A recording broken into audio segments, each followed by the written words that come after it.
Hello friends, नमस्कार। हम पढ़ रहे थे विश्व का भूगोल यानी कि वर्ल्ड ज्योग्राफी। इसके अंदर हमने महाद्वीप का टॉपिक स्टार्ट कर रखा था। हमने कुल मिलाकर 7 महाद्वीपों में से 5 महाद्वीपों का 5 वीडियो के अंदर पढ़ा था। हर महाद्वीप का अलग अलग वीडियो मैंने आप लोगों के सामने रखा, जो कि एग्ज़ाम की दृष्टि से महत्वपूर्ण तथ्य जो पूछे जाते हैं और आगे किसी भी एग्ज़ाम में पूछे जा सकते हैं और उनकी प्रोबेबिलिटी बहुत ज़्यादा है, उन सभी तथ्यों को मैंने शामिल किया। अगर वो वीडियो आप लोगों ने नहीं देखा है तो उन सभी को देख लीजिए और अपने नॉलेज को बढ़ाइए। आज हम सेकंड लास्ट महाद्वीप यानी कि 2 वीडियो और आएंगे, जिसमें से ये है और एक और आएगा जो कि एशिया महाद्वीप का रहेगा। आज हम यूरोप महाद्वीप को, एग्ज़ाम की दृष्टि से जितने भी महत्वपूर्ण तथ्य यूरोप महाद्वीप से रिलेटेड रहेंगे वो सभी हम इस वीडियो के अंदर क्लियर कर लेंगे। आप इस वीडियो को बिना स्किप किए अच्छे से देखिए, तो ही आपको सारे ये जो तथ्य हैं वो आपको याद भी रहेंगे, और अगर आपने पढ़ रखा है तो आपके रिवाइज हो जाएगा।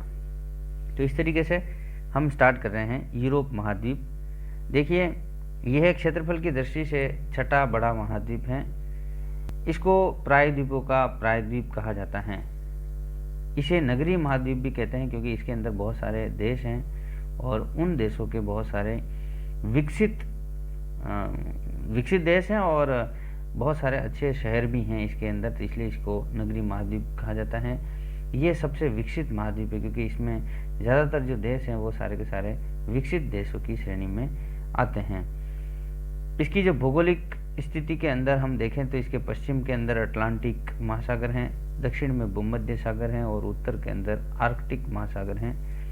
इसके पूर्व में एशिया महाद्वीप हैं और एशिया महाद्वीप से यूराल पर्वत, काकेशस पर्वत, यूराल नदी, कैस्पियन सागर, काला सागर से ये अलग होता है यूरोप महाद्वीप। इसके साथ अन्य सागर और संधियाँ भी हैं, वो भी आपको याद रखना, जैसे श्वेत सागर हैं, उत्तरी सागर हैं, इंग्लिश चैनल हैं, ये सारा का सारा आपको याद रखना है। जिब्राल्टर जल संधि भी हैं, जो कि स्पेन जो है यूरोप का है, और मोरक्को जो कि अफ्रीका का देश है, इनसे ये जिब्राल्टर जल संधि दोनों को अलग अलग करती हैं। और जिब्राल्टर जो जल संधि है ये भूमध्य सागर की कुंजी कहलाती हैं। अगर आपको भूमध्य सागर के अंदर जाना है यानी मेडिटेरियन सी के अंदर, तो आपको जिब्राल्टर जल संधि से ही जाना पड़ेगा। अब हम इस यूरोप महाद्वीप के भौगोलिक स्थिति में हम बढ़ते हुए आगे पर्वत से रिलेटेड जानकारी लेते हैं। सबसे पहले हम कुछ पर्वतों के नाम देखते हुए उनकी विशेषता के बारे में देखते हैं। आल्प्स पर्वत जो कि एक मुख्य पर्वत है यूरोप महाद्वीप का, यह नवीन, वलित और मोड़दार पर्वत कहलाता है। इसका सबसे ऊंची जो चोटी है वो माउंट ब्लॉक के नाम से जानी जाती है। ये इटली के अंदर है और स्विट्जरलैंड और ऑस्ट्रिया के अंदर भी इसका भाग आता है, आल्प्स पर्वत। दूसरा, इसके उत्तरी ढलान के अंदर बर्फ पाई जाती है। इस तरीके से आपको याद रखना है। आगे हम काकेशस, पेरिनीज, ब्लैक फॉरेस्ट, ये सारे के सारे पर्वतों के बारे में पढ़ेंगे, लेकिन हम स्टार्ट कर रहे हैं काकेशस पर्वत के जो महत्वपूर्ण जो तथ्य हैं। जैसे यह काला सागर व कैस्पियन जो सागर हैं उसके मध्य में विस्तृत हैं, और इसकी जो सर्वोच्च चोटी हैं, यानी कि हम ऐसा कह सकते हैं कि यूरोप महाद्वीप की सबसे ऊंची चोटी इसी काकेशस पर्वत के अंदर है, आपको याद रखना है। पहले मैंने आपको बताया था माउंट ब्लॉक जो कि आल्प्स पर्वत की यानी सर्वोच्च चोटी है। आल्प्स पर्वत की जो सबसे ऊंची चोटी कौन सी है? Mount block. लेकिन यूरोप महाद्वीप की सबसे ऊंची चोटी जो है वो काकेशस पर्वत में है और माउंट एल्ब्रूस के नाम से जानी जाती है। ये रूस देश के अंदर है और 5642 मीटर ऊंची है। तो इस तरीके से आपको सारे तथ्य याद रखना है। अब हम ब्लैक फॉरेस्ट यानी काला जंगल पर्वत से रिलेटेड पढ़ते हैं। ये आपके जर्मनी देश के अंदर हैं और इसी ब्लैक फॉरेस्ट से डेन्यूब नदी निकलती हैं। इस तरीके से आपको महत्वपूर्ण जानकारी याद रखनी है, क्योंकि डेन्यूब नदी की विशेषता ये है कि यूरोप महाद्वीप के अंदर कुल मिलाकर ये 9 देशों से गुजरती हैं। ब्लैक फॉरेस्ट से निकलती है और काला सागर में जाके गिरती है, लेकिन बीच में 9 ऐसे देश हैं जो इस नदी के यानी कि इस नदी के प्रवाह में आते हैं, यानी 9 देशों से ये नदी निकलती हैं। दूसरा, पेरिनीज, ये फ्रांस व स्पेन को अलग करती हैं, मतलब ये पर्वत इस तरीके से भी आपको याद रखना है। एपिनाइन, ये इटली के अंदर है और पिनाइन जो है ब्रिटेन के अंदर है। वोसजेस जो कि फ्रांस देश के अंदर आता है पर्वत, और होज पर्वत जो है आपका जर्मनी में आता है। ये ब्लैक पर्वत यानी कि ब्लॉक पर्वत के रूप में जाना जाता है। याद रखिए, ब्लॉक पर्वत कौन सा? होर्ज पर्वत जो है वो आपका ब्लॉक पर्वत की श्रेणी के अंदर आता है। अब हम यूरोप महाद्वीप में जितनी भी नदियां हैं उनके बारे में और उनकी जो विशेषता हैं कि कौन से सागर में जाके गिरती हैं, एग्ज़ाम में पूछा जाता है कि नदियों के बारे में कि इसका उद्गम कहाँ से होता है और कहाँ कौन से सागर में जाके मिल रही हैं। तो आपको याद रखना है, सबसे पहले हम नदी को ले रहे हैं वोल्गा नदी।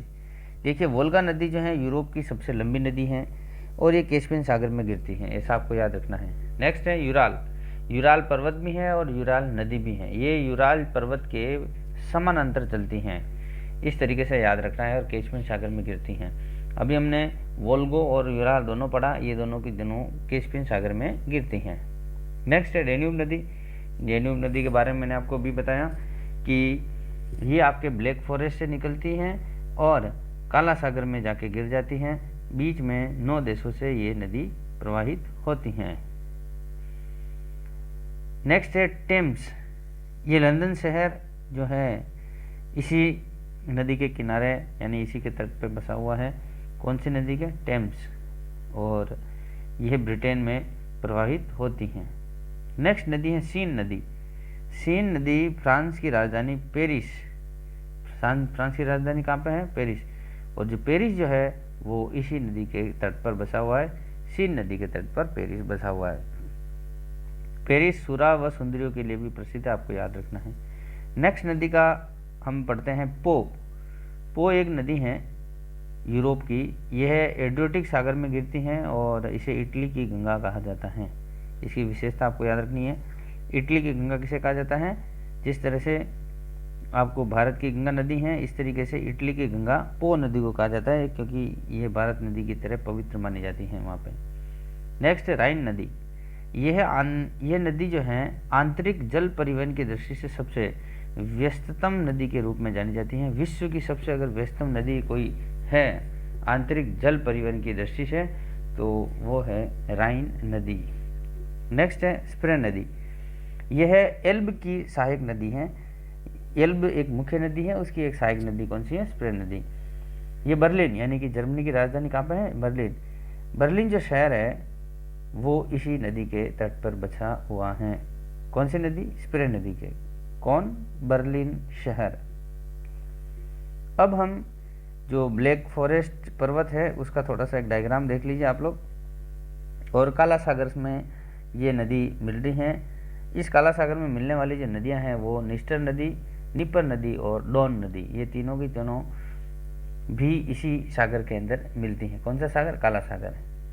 जैसे ऑस्ट्रिया की राजधानी वियना, हंगरी की राजधानी बुडापेस्ट और सर्बिया की राजधानी बेलग्रेड, ये भी एग्जाम में पूछी जाती हैं कौन कौन से देशों की कौन कौन सी राजधानी है।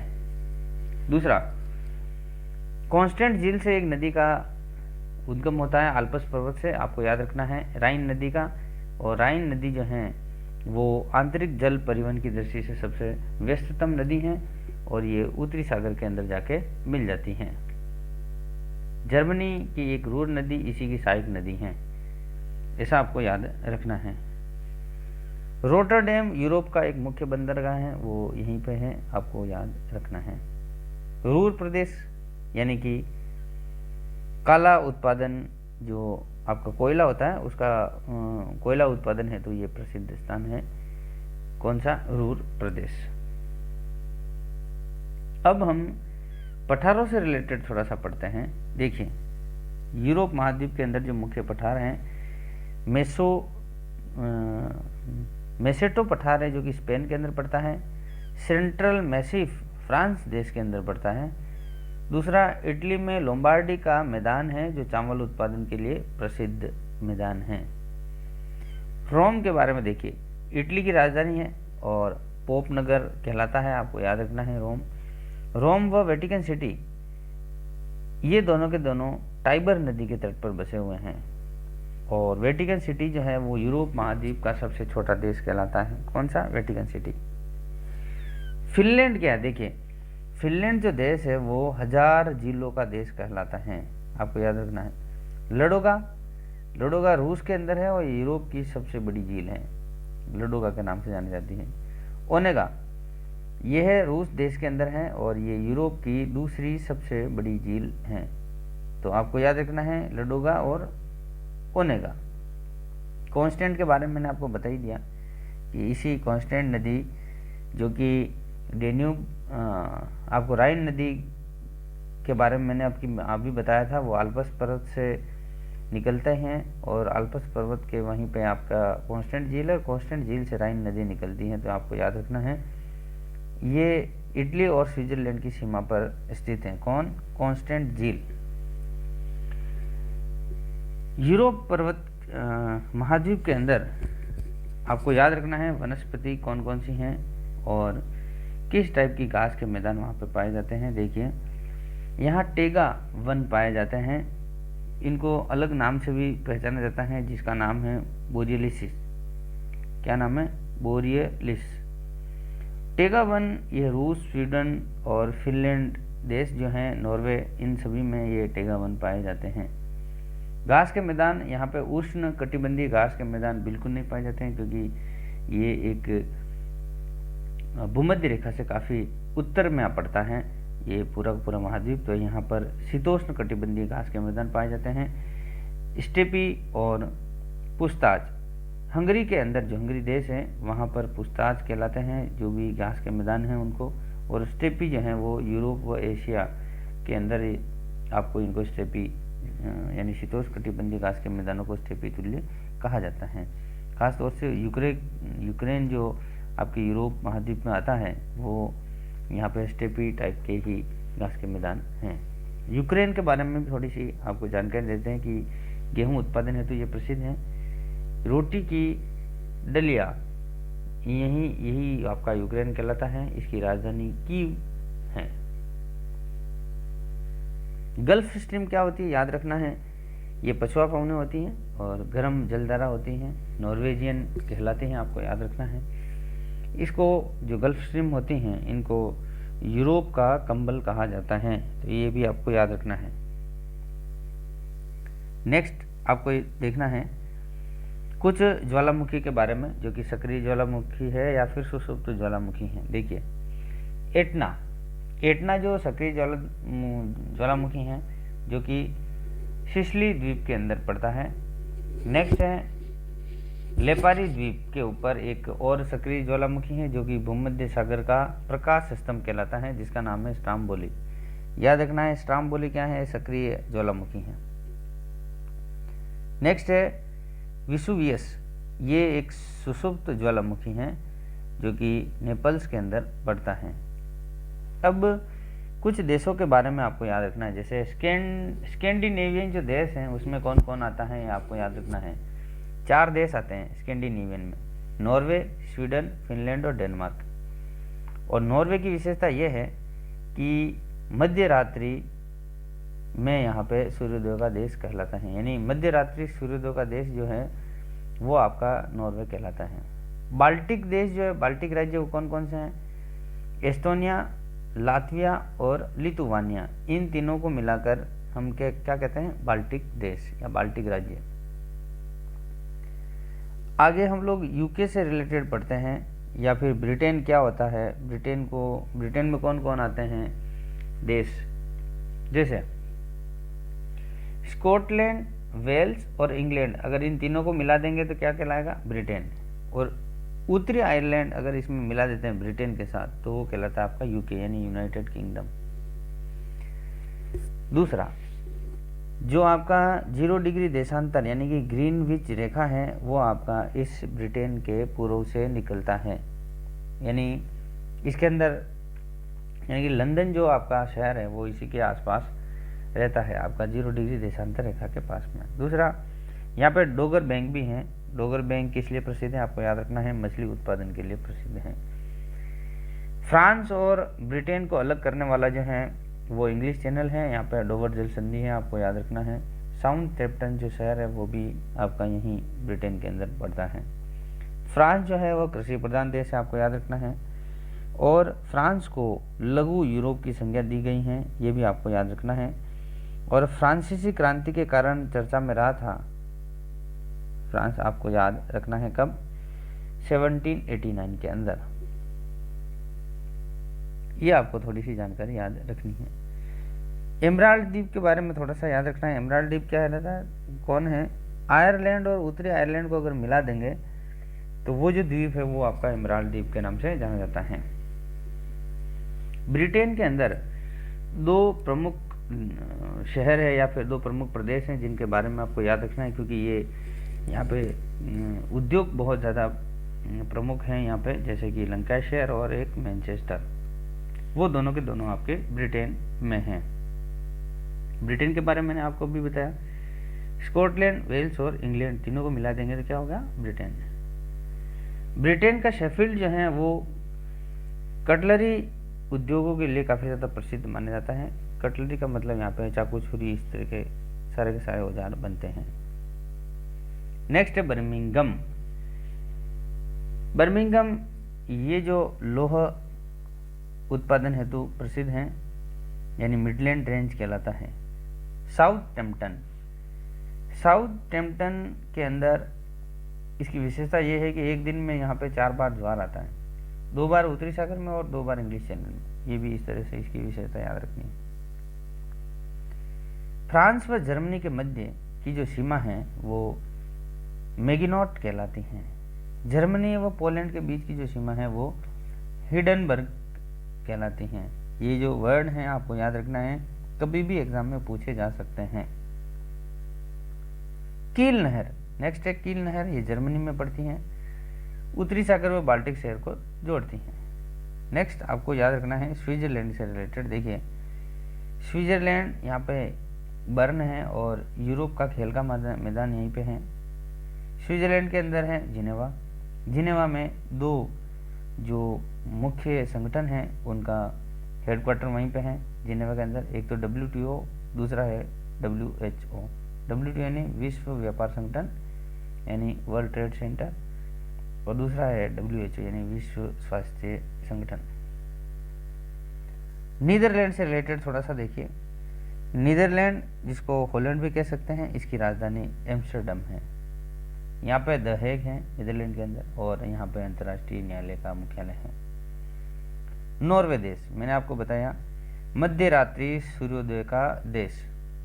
यहाँ से नॉर्वे से शांति का नोबेल दिया जाता है। ओस्लो जिसकी राजधानी है, पुरस्कार यहीं से दिया जाता है। नॉर्वे की एक और विशेषता ह्यूमन डेवलपमेंट इंडेक्स यानी HDI, जो कि UNDP अपनी रिपोर्ट प्रस्तुत करता है, वो हर साल फर्स्ट पोजीशन पर रहने वाला देश कौन सा है, नॉर्वे। नीदरलैंड, इसके अंदर एक सागर से भूमि प्राप्त की जाती है जिसे पोल्डर कहा जाता है, आपको याद रखना है।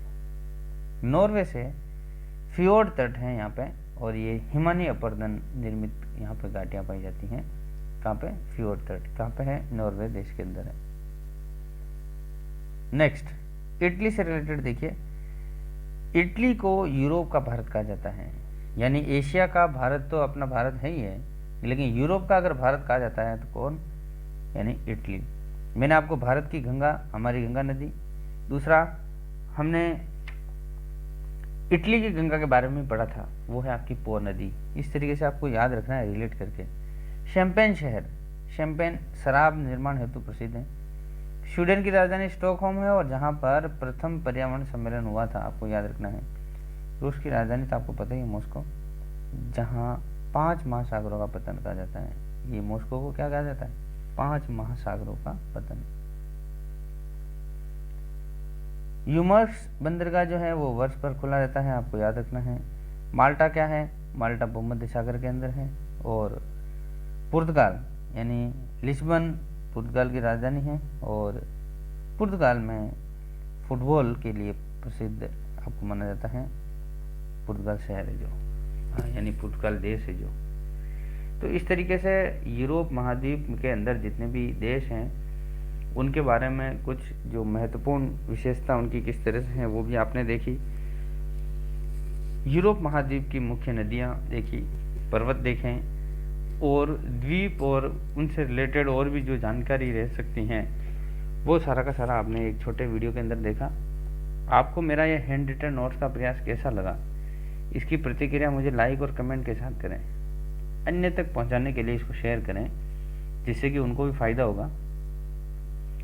और अगर आप इस चैनल के ऊपर नए हैं तो इसको सब्सक्राइब कीजिए जिससे कि मेरे सभी वीडियो आप तक पहुंचते रहें टाइम टू टाइम और आप अपने नॉलेज को हमेशा बढ़ाते रहें, उसके अंदर चार चांद लगाते रहें। इस वीडियो को देखने के लिए आपका बहुत बहुत आभार। मिलते हैं नेक्स्ट नए टॉपिक के साथ, तब तक के लिए नमस्कार।